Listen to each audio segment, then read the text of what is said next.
L'Italie, on va en parler justement dans le grand angle avec la romancière franco-italienne Simonetta Greggio. Bonsoir. Bonsoir. Merci d'être avec nous pour évoquer votre pays natal puisque vous êtes né à Padoue, en Vénétie. Alors l'Italie, c'est la 9e puissance économique mondiale. C'est un pays souvent admiré pour son patrimoine, mais un pays qui reste finalement assez méconnu. Vous avez écrit une douzaine de livres, notamment Dolce Vita 59-79 et puis Les Nouveaux Monstres, qui est une suite de Dolce Vita de 78-2014. 2 fois chez Stock, je pense. Oui. Des romans, on peut le dire, ancrés dans la société, dans l'histoire contemporaine, dans la vie politique et sociale de l'Italie, mafia y comprise. Simonetta Greggio, j'ai envie de vous demander une question toute simple et à la fois très compliquée pour commencer. Comment va l'Italie en 2018 ? Alors, c'est très difficile de dire des choses intelligentes sur quelque chose de très bête, parce que ces élections sont les plus bêtes depuis que je suis au monde. Pourquoi bête ? Je trouve qu'on a fait une campagne électorale vraiment très laide, où la parole était libérée et pas la bonne parole. Toujours une parole qui était xénophobe, qui était raciste, qui était anti-européenne, une parole qui était vraiment déconsidérée et démoralisante. Et démoralisante pour les Italiens, parce que autant je n'aime pas beaucoup, alors je ne suis pas défaitiste, mais je n'aime pas beaucoup nos hommes politiques italiens. Je continue de voter en Italie malgré le fait que je sois un écrivain français. Ouais. Et non, je trouve que revoir Berlusconi était quand même... outre le fait que ça peut faire sourire ou rire le monde entier, franchement, c'est démoralisant. Mais pourquoi les Italiens seraient-ils démoralisés ? Pourquoi seraient-ils plus démoralisés que... On dit souvent que les Français, d'ailleurs, n'ont pas beaucoup le moral non plus, mais vous pensez que les Italiens sont encore plus démoralisés que les citoyens français ? Moi, j'ai eu l'impression, dans les élections françaises, qu'on avait un droit de choix. Alors, je sais que c'est un tout petit vote, que c'est pas très lourd, mais que ce sentiment de choix est très fort. Alors que là, vous avez quel choix ? Moi, je viens de voter parce que je suis inscrite à l'AIRE, donc tous les Italiens à l'étranger ont déjà voté. Oui. Voilà. Mais que faire ? Vous avez le choix entre un mouvement 5 Stelle... Donc c'est le mouvement 5 étoiles qui est un mouvement populiste. Et qui, moi, vraiment, ça ne m'a jamais donné très envie, ni... je sais pas très bien. Je ne sais pas, au monde, qu'est-ce qu'il y a comme un mouvement 5 Stelle. Je ne sais pas à quoi ça peut correspondre. Il y a beaucoup de partis populistes dans le monde. Mais pas comme les 5 Stelle. J'ai l'impression qu'est-ce qu'il a de spécifique, j'ai l'impression qu'il a été créé à Tavolino. J'ai l'impression qu'il a été créé exprès pour mettre encore plus de désordre dans une situation italienne politique déjà très désordonnée.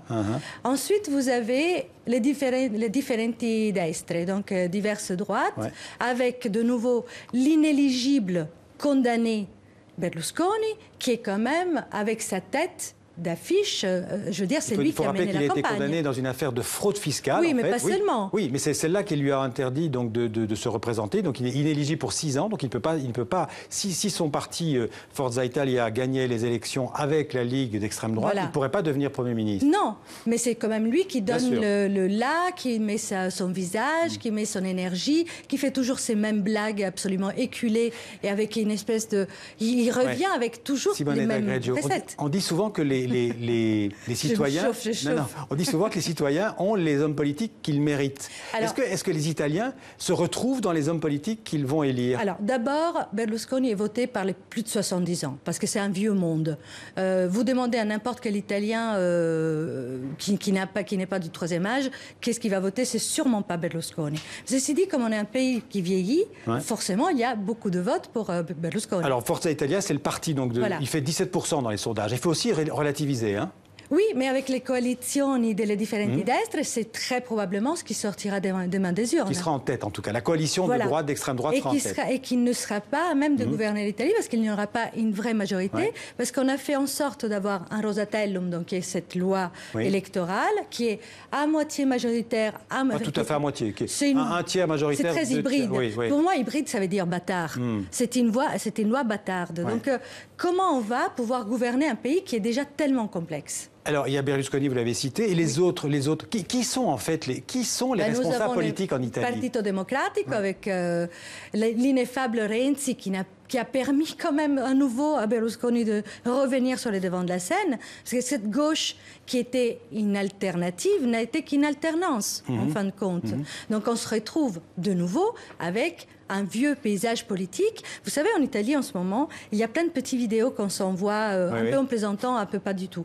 Il y a un film de 76 qui s'appelle « Signore e signori buonanotte » qui décrit exactement l'état de l'Italie aujourd'hui. 76. Ouais. Ça veut dire que l'Italie, elle est plus conservatrice, plus à droite que jamais? J'aimerais espérer que non.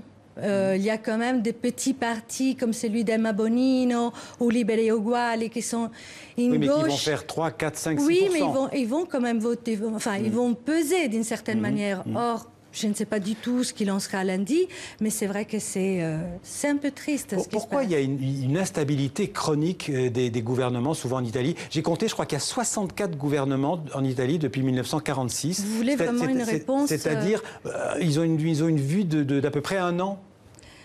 Écoutez, déjà, il faudrait lire mes 2 livres, parce que j'ai mis quand même 10 ans à les écrire, et La Dolce Vita et Le Nouveau Monstre, et ça parle de mon Italie à moi depuis les années 50 jusqu'à aujourd'hui. Maintenant que Berlusconi est de nouveau là, je pense que je serai obligée d'écrire un 3e tome. Mais c'est tellement complexe que c'est pas possible de l'expliquer comme ça, sinon on peut s'apprendre la soirée. Oui, mais pourquoi malgré tout il n'y a pas, comme en France, vous avez évoqué tout à l'heure les élections en France, pourquoi il n'y a pas, je dirais, une identification on dirait qu'on a peur en Italie, que les institutions font tout pour ne pas élire un chef, qui a ce souvenir de Mussolini, qui fait que... Qui revient énormément là en ce moment, il y a même un film sur Mussolini, et il y a une espèce de... on a tellement libéré la parole que le fascisme redevient quelque chose de finalement... Oh, ben vous savez, c'était pas si... En fin de compte, c'était pas si grave. Ce que je veux dire, c'est que les institutions, le système est tellement complexe qu'en fait, finalement, il affaiblit le pouvoir. Mais on fait tout pour le rendre complexe. Parce que si vous demandez à n'importe quel Italien aujourd'hui, encore aujourd'hui, demain, la fiche électorale, elle est tellement... Pour voter, c'est tellement compliqué que je suis sûre qu'il y a plein de gens qui vont voter... Enfin, ça va être annulé, leur vote. Parce que moi, j'ai essayé de m'y pencher... mais il faut avoir fait Polytechnique et être sorti avec 110 mentions. Alors vous l'avez évoqué tout à l'heure, une des thématiques, des thèmes qui a dominé la campagne, c'est la question des réfugiés, des migrants. Je vous propose qu'on écoute une déclaration qui a été faite pendant la campagne par Berlusconi, justement, à ce propos. Abbiamo il problema dei 600.000. Nous avons ce problème des 600 000 immigrés présents en Italie et de l'insécurité qu'ils produisent. Pour résoudre complètement ce problème, il n'y a pas d'autre moyen, comme dit notre loi actuelle, que de rapatrier ces personnes, en commençant par ceux qui ont commis des délits. Alors, Berlusconi dit qu'il faut rapatrier ces migrants, mais tous les partis politiques, j'ai étudié leur programme, ils sont tous favorables à ce qu'on renvoie les migrants chez eux, même le Parti démocrate.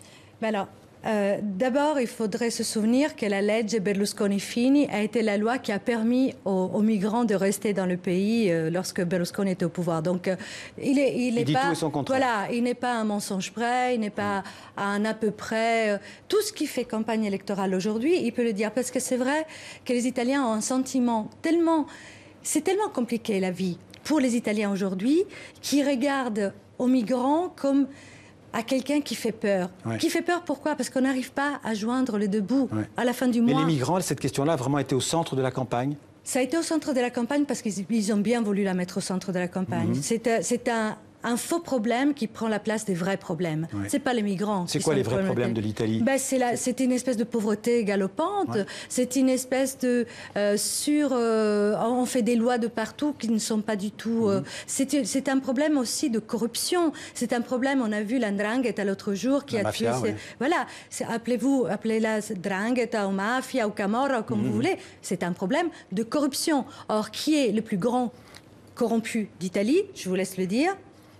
Berlusconi lui-même. Vous ne l'aimez pas, Berlusconi, ça c'est sûr. C'est pas que je l'aime pas, j'aimerais bien l'aimer. C'est un vieux grand-père, maintenant il a 80 ans. Il a fait, voilà, j'aimerais bien. Mais on ne peut pas l'aimer. C'est quelqu'un qui tire les fils de l'Italie, qui est aux manettes de l'Italie depuis très longtemps. Vous pensez qu'il y a beaucoup d'Italiens aussi qui ne croient plus le discours des hommes politiques? Il y aura probablement beaucoup d'abstention demain. Ça fait très longtemps. Et ceux qui continuent d'y croire, ils y croient d'une manière très rebelle, très révoltée, et donc vont voter Movimento 5 Stelle. Oui, donc les 5 étoiles, le parti populiste. Ouais. Est-ce qu'aussi, concernant la question des réfugiés, est-ce qu'il n'y a pas ce sentiment chez les Italiens d'avoir été d'une certaine manière abandonnés par les autres pays européens? Mais ce n'est pas une sensation. Quand vous entendez les discours de Macron en Italie et quand vous entendez les discours de Macron en France, c'est deux hommes différents. Quand 95% des migrants qui arrivent par la frontière italienne sont renvoyés immédiatement en Italie. Qu'est-ce qu'on fait pour aider l'Italie? Qu'est-ce qu'on a fait pour aider la Grèce avec ça? Il y a un discours où l'Europe ne se met pas... L'Europe a abandonné l'Italie? Évidemment, c'est bien évident. Et puis nous, on se retrouve à gérer quelque chose qui... Finalement, les migrants, ils n'ont aucune envie de rester en Italie. Ils n'ont qu'une envie, c'est de migrer, justement. C'est de partir là où ils ont éventuellement un espoir. Ils n'ont pas envie de rester en Italie. L'Italie était un pays très pro-européen jusqu'à quelques années. Aujourd'hui, je dirais le rêve européen en Italie, les Italiens n'y croient plus? Non, c'est pas vrai. Il y a beaucoup de gens qui croient. Il y a beaucoup... Ce qu'on appelle le peuple est tellement fait de tellement de choses. Moi, je pense qu'il y a toujours un fort sentiment européen parce qu'on sait que c'est par là que ça viendra et on sait que s'il y a un vrai espoir italien, c'est par l'Europe de toute façon. C'est pas en refermant les frontières. Un dernier mot, je parlais tout à l'heure de ce beau pays. C'est probablement l'Italie qui a le plus beau patrimoine architectural, historique au monde. Pourquoi il y a si peu d'argent pour l'entretenir? Parce qu'on ne lit pas, parce que la culture est laissée pour compte, parce que ça a été un vrai programme que dans les dernières 30 années, d'avoir appauvri le patrimoine culturel et mental et psychologique des gens. C'est-à-dire que quelqu'un qui ne lit pas n'a plus la possibilité de... Enfin, moi, je suis écrivain, alors évidemment, ça me tient à cœur. Mais c'est vrai que c'est un pays qui lit trop peu maintenant. La culture a été abandonnée comme beaucoup d'autres choses. Parce que la culture, ça fait peur. La pensée, ça fait peur. Quelqu'un qui pense, vous ne pouvez pas le mener par le bout du nez. Merci Simonetta Greggio. Je rappelle donc un de vos livres, Dolce Vita, sans doute le plus connu, et puis Les Nouveaux Monstres aussi, et puis peut-être citez-nous le dernier. Alors ça s'appelle Black Messi et c'est un thriller terrible sur l'Italie qui est pourtant un pays merveilleux. Merci beaucoup d'être venu parler de votre pays. Merci beaucoup. Dans le 64 minutes. Merci beaucoup.